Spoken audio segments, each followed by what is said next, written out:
Нұржан мен Сәлиманың арманы немерелі болу. Енді қайта үйлен дегеннен бірдеңе шыға ма? Үйленбейін дедім бе? Алдыңғысы естеріңде ғой.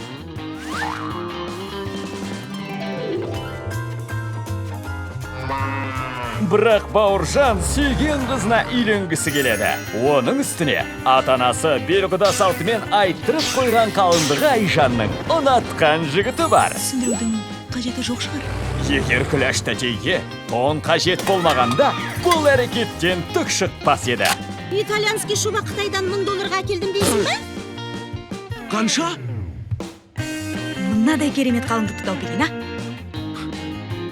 Иә, саған, оп-оңай. Ару қыздар байқауы, үндістермен айқас, жол бойындағы шытырман. Осынау әдемі тон үшін кейіпкерлеріміз қандай қиындықтан бас кешпейді дейсің.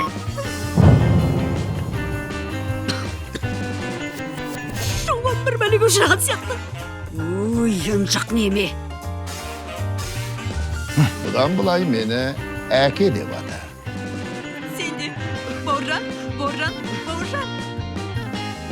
Шуба!